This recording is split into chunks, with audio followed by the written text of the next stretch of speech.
So welcome everyone, it's good to see you.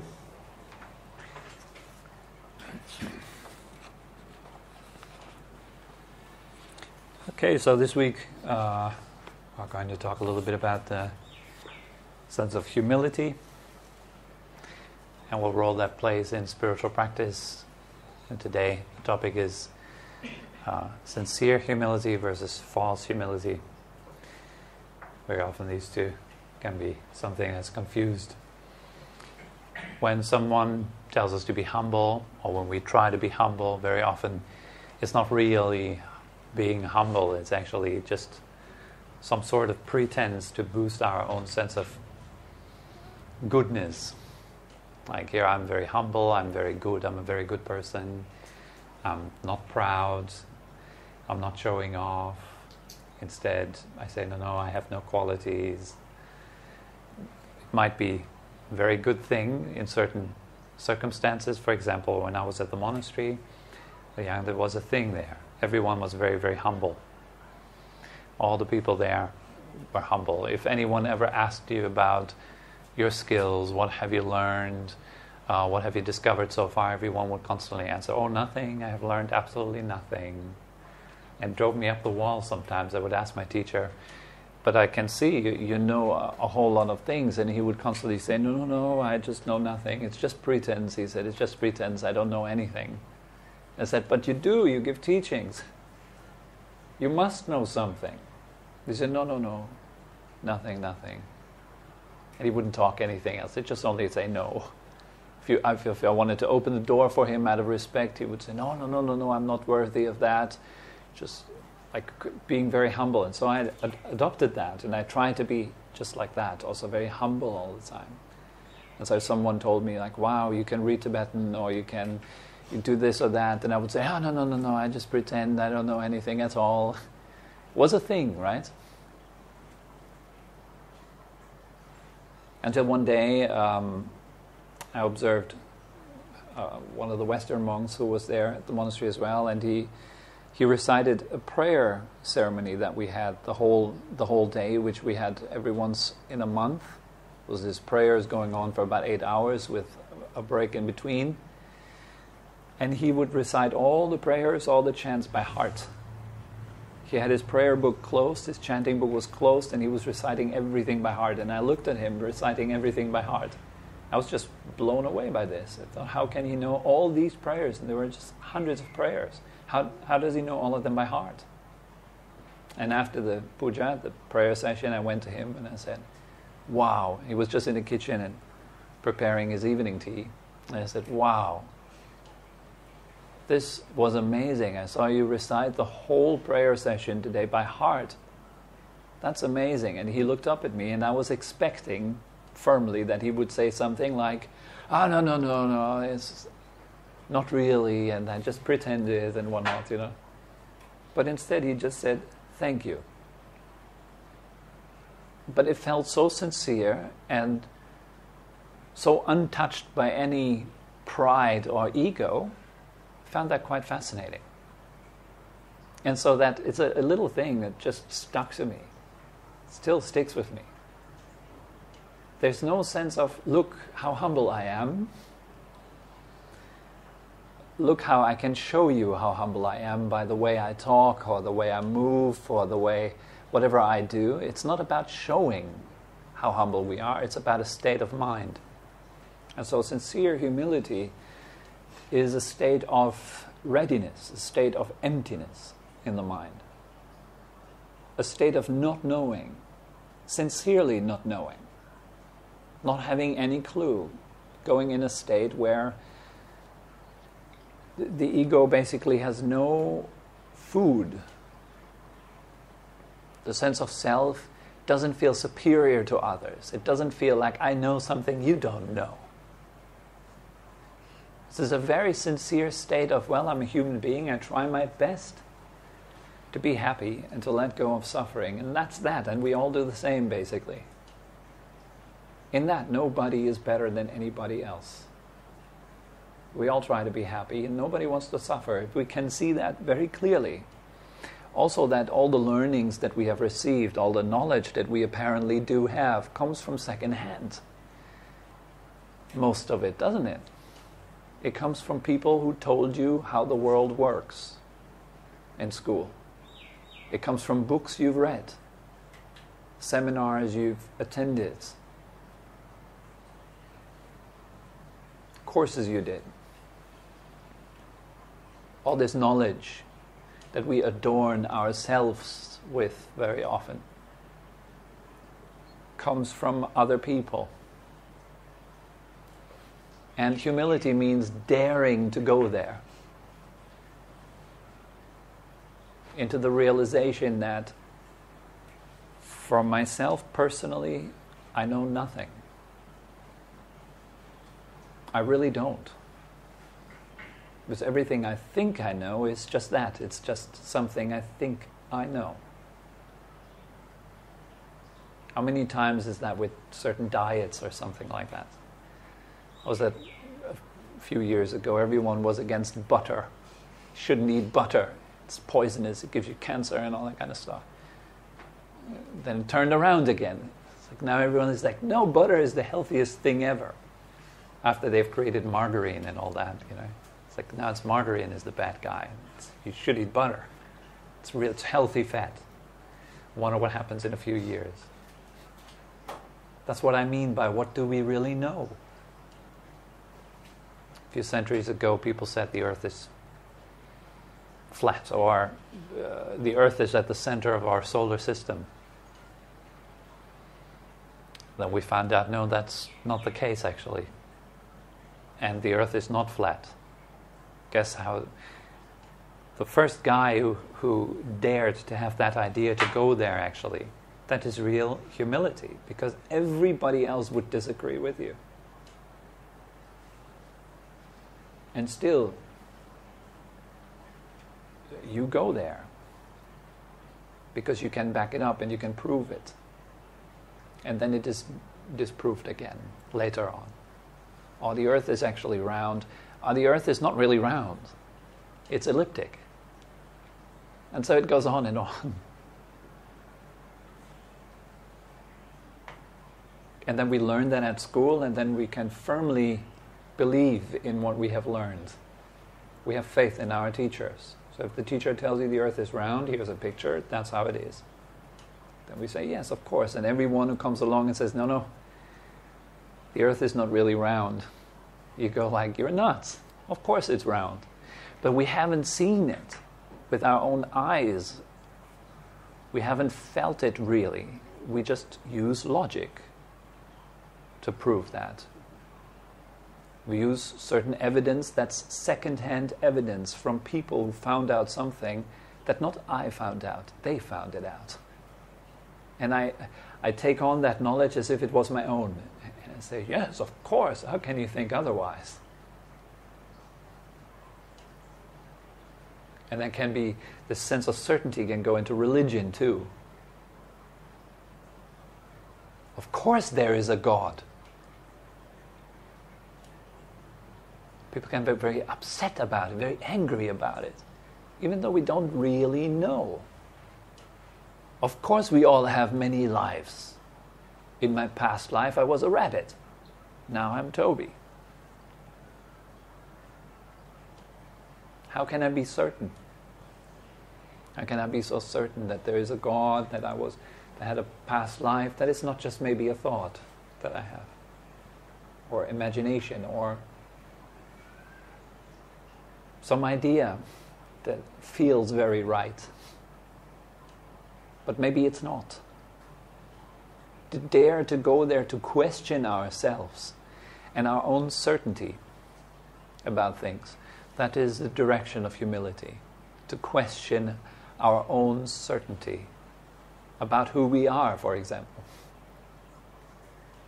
The sense of self that you have built over the years, that you have learned to assume. I'm that and that person, and I'm a meditation teacher. Is that true? Is this really what I am? Daring to go into that sense of uncertainty. Maybe it gives me certainty. Yes, I'm a meditation teacher. It's an identity. It gives me certainty, gives me stability, makes me feel like, yes, that's what I am. At least I am something. But what if I was nothing? What if everything I thought I was just that, a thought? A learned thought. Something that I have learned to think at some point in my life, and then I have learned to repeat it in my own head over and over until I thought, yeah, that's the truth. Butter is bad. Too much sugar is bad. And then, no, sugar can be quite healthy. So many opinions just in the field of health and fitness and diets and all that, isn't it? There's so many opinions, so many views. It's the same thing with religion. So many opinions, so many views, so many books, so much knowledge, apparently. And yet we're doing exactly the same that we've done since thousands of years. Beating our own heads in. Going to war with one another, arguing, fighting, not being happy and peaceful at all if you look around the world. It's the same thing basically, it's just more people now.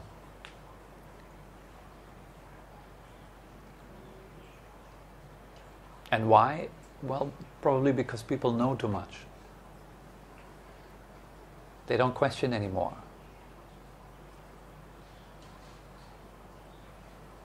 And I went through this phase of religious certainty, which is now slowly crumbling. Fortunately, it gives me some space to open up to other views and other opinions. Before I was all Tibetan Buddhism, that's it. And I annoyed the heck out of my family members with it, and my old friends, to the point where I walked around the block with an old friend, and she asked me, "Tobi, do you want to convert me?" I was talking like that. And I didn't even notice. Like, yeah, the Buddha, he lived 2,500 years ago. That's 500 years earlier than Jesus. How do I know? Now, some scientists have found a temple with Buddha statues predating the Buddha by 100 years.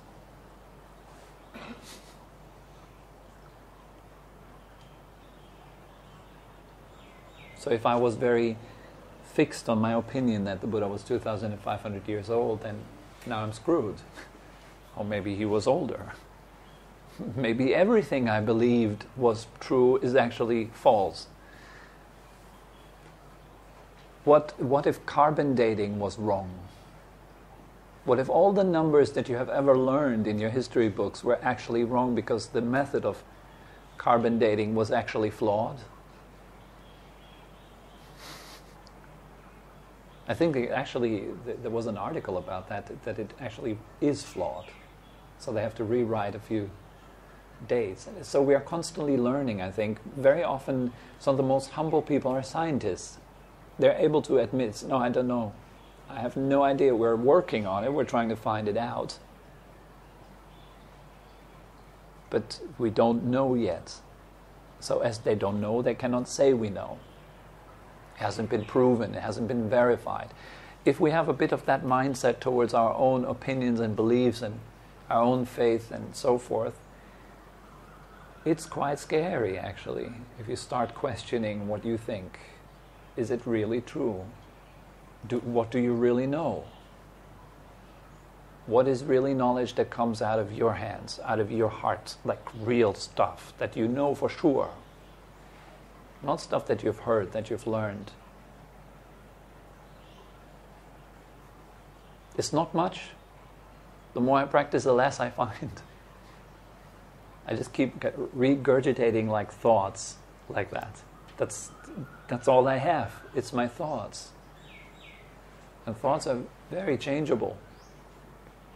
If I would have grown up in another environment, I would have totally different thoughts. And I would think that this is the truth. And I could argue with people about it day and night. Political views, personal views, religious views. It's endless. You have people who are very high up in religious ranks, fighting with other people who are very high up in other religions' ranks. Again, because we think we know. That's a pity. It's a bit of openness, actually. Goes a long way. This is what humility is as a quality. It's this openness. allowing there to be a big question mark. Like you sit down and you're like convinced I'm meditating right now. Are you? Question it a little bit. What are you doing there? Yeah, I'm meditating. What does that mean, meditating? What is meditation?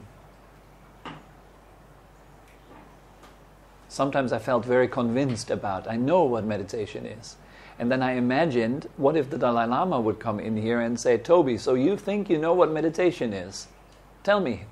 I would feel really humbled by that. Because I consider him to be a higher authority than I am.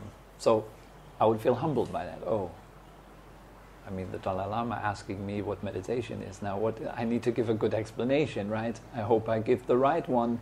There it is, doubt. And that's something I don't want to look at, usually. I'd rather feel certain. I know what meditation is. Going into a place where I feel like, no, I have no clue what I'm doing here. I'm just sitting down and cross my legs. And then I do something that I've been told to do. It's good for me, they say. It's a scientific studies, they say that meditation is good for me, so let's give it a shot. And then you do it for a few months and you say, yeah, it's really good for me. But what is it that really has changed in your life? Like really? How did meditation impact you? Specifically? And how did that work? Is it maybe just that you have exchanged a previous belief with a new belief? Like now I'm a meditator, so I'm happy. And it works. It's a belief. It has power. So it makes you feel a bit more happy, a bit more confident. And yes, sure, your life gets better, but was that really meditation or was it just an exchange of beliefs? Like now I'm leading the meditative lifestyle, so feeling a bit more happy. And then we go along and play that role. Me being the meditator.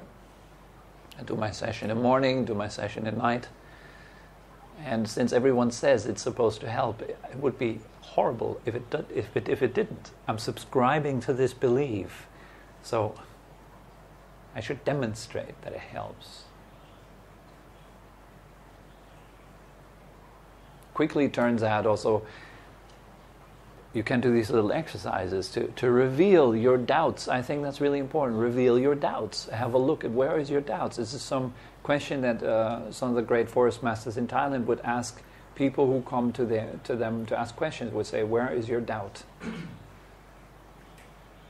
Because that's where we can grow. So where is my doubt? Sitting down after my meditation session, writing down what just happened. And I see these mechanics that are going on in the mind. They're so subtle, so intricate. I didn't really know what was going on in the session. Because it requires a very refined kind of introspection, a very honest, very steady mind to see how the little wheels are spinning in my mind. And if I push that button, that is happening. If I push this button, that is happening. To understand the causal relationships between certain states of mind, certain actions, certain thoughts and feelings is very profound. It's very deep. Sure, you can look at your body and say, well, there are 2 arms, 2 legs, a head and a torso. Easy. And then you look deeper. You look into your nervous system. You ask, how does it work? How comes that electricity is flowing through your body, doing all the things that it does? Who's directing it? Is there someone directing it? Are you directing it? What are you?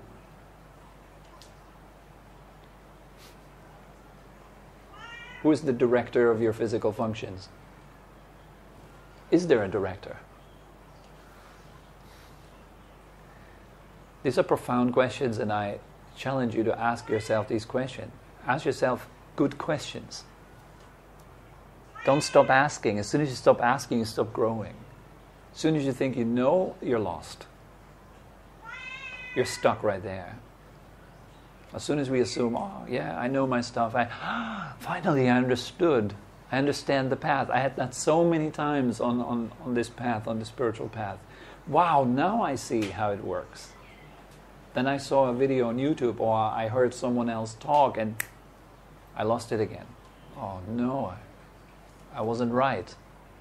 It's so easy to shake this kind of understanding. As certain as I felt, a day later I feel really uncertain about it.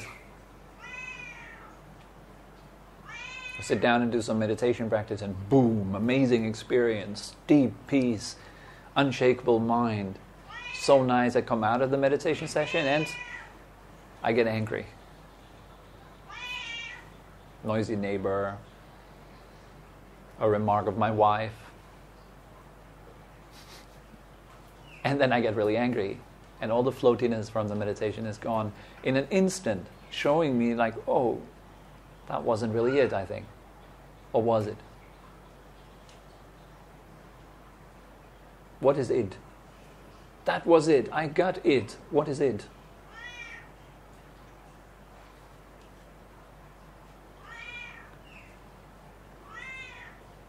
Simple questions. My father used to ask simple questions, saying, I hope it's happening soon. What do you mean by it? He's saying. What do you mean by it? I hope I'll soon become a bit more patient. I hope that patience is happening soon. What do you mean by that? Is patience something that's happening to you? Isn't that a simple question, but such a powerful question? It invites deeper reflection. Invites a bit of a deeper layer of thinking.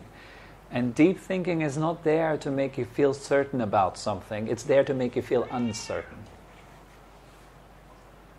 To enter humility, to see, wow, I really don't know.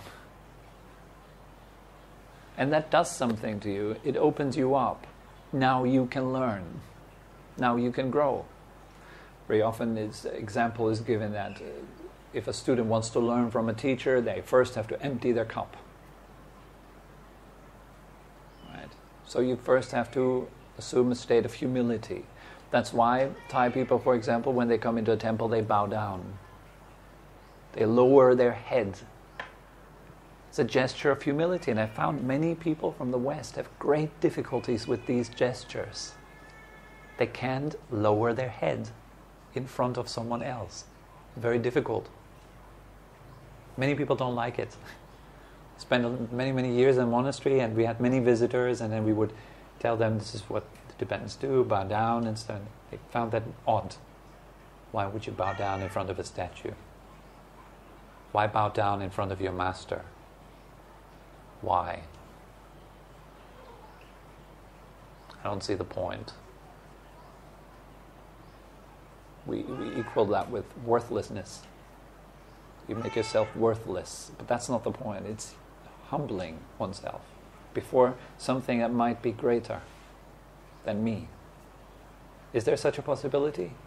Is there something in life, in the universe, that might be greater than me? So we have to distance ourselves from the last worldview, the egocentric worldview. First was the geocentric, the earth at the center of the universe. Then heliocentric, the sun at the center of the universe.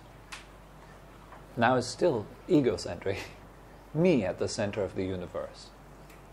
And the universe is all around me. And it's interacting with me. And I can pick and choose from it and consume it and produce things. What if there was no me? What if the me you think there is, that sense of self, was an illusion in your head? What if it wouldn't really exist?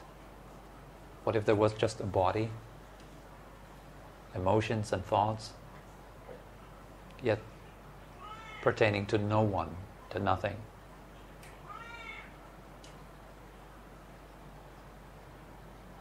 What if everything you think you know was a lie?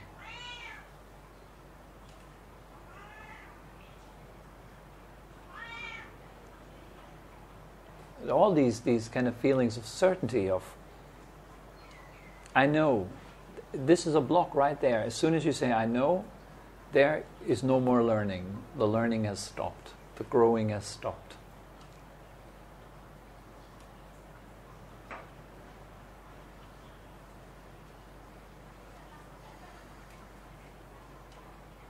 And that's a pity.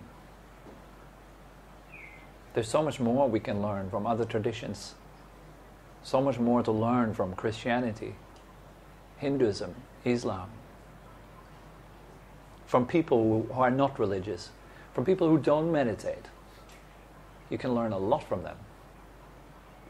If you listen. And if you feel you know you don't listen, then we only listen for the sake of giving an answer. The purpose of our listening is the reply. It is me showing my knowledge to the other person who doesn't obviously know anything. So I need to set them straight, right? So I give an answer to set them straight. But if you come from a sense of humility, you start to listen. And if you start to listen, you start to learn. An emotion comes up and you treat it like you've never ever seen an emotion in your entire life. What is that? What's happening there? If you listen to your emotions, you really pay attention, you start to learn how they work. And they tell you stories.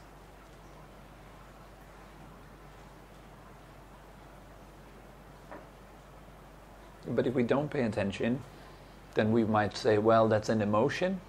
Here you already know what it is, right? It's an emotion. And then you need to manage it, right? So you have learned somewhere, maybe you've read in the Time magazine that you can manage your emotions. So now you think, okay, I need to manage that one. So you start managing your emotions. Because you've read it somewhere, or heard it somewhere. We're coming from a state of seemingly knowing. I know what to do with this one. Oh, that's anger. Let me manage that. Instead of paying attention to it, really paying attention. What if it was the first time that you've ever felt angry in your entire life? You're an alien coming to planet Earth, and for the first moment you're experiencing a bout of anger. Like, what is this? Paying attention to it, feeling it, what's really going on. Beyond words, beyond a descriptive approach. Knowing it directly for yourself. Not knowing it secondhand via description or definition. That is humility. It has many, many benefits. Sincere humility. It's a scary place to go, but unbelievably profitable. You throw all your knowledge overboard and you become present. You're here. No future, no past. Just you, here, now. That's the learning ground. That's our school. At least on a spiritual path.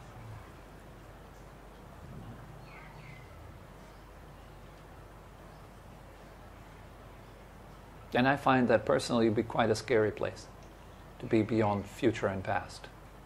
Because all I think I am is past. It's already past. And usually we keep regurgitating past input. Keep redefining ourselves based on how we defined ourselves yesterday. We keep doing that every day, so that's no wonder our lives are not really changing. So we're reluctant for new openness, for new input, new ideas. Paralyzed by yesterday. Paralyzed by who I was. Keep reliving it. Life after life, day after day. Moment after moment. Same. Same thoughts, same attitudes, same ideas. And humility cuts through that. It creates a big open space all of a sudden. Oh, potential. Anything could be true. What if this whole Buddhism thing was a lie and I've invested many years of my life and it was all a lie? What if it doesn't work at all and I'm just wasting time here? I'm trying to do meditation and then tell you about meditation and humility and it all doesn't work. So also you are wasting time now. We're all wasting time in this yellow room together with all the statues and all that stuff. We're all wasting time. What if? Then why would you cross your legs and sit down every day? What would it really be that moves you to sit down and meditate? Forget other people, forget systems and things and structures and all that. Why sit down and become quiet? What's your own experience tell you? Are you doing it for other people? Are you doing it for a system? Or are you curious? And what are you curious about? What do you want to find out? Ask yourself these questions every time before you start with your meditation practice. When you sit down, becoming quiet, let there be a big why. Why am I sitting here? What am I doing? Sitting down and closing my eyes and smiling gently with my lips and my eyes. Going through a routine. Why? The more clear you are about that, the more powerful the process. The more directed it becomes. It is something I invite you to explore. And I invite you to really explore these sessions, not in the sense of me giving you information that you then accept and that's that. I invite curiosity, I invite questions. I think it's one of the most important things. Not to accept what you hear, but to actually put it to the test and to ask, to go deeper. There's enough that we're accepting blindly in life. Wars are fought because we accept things blindly that our leaders tell us.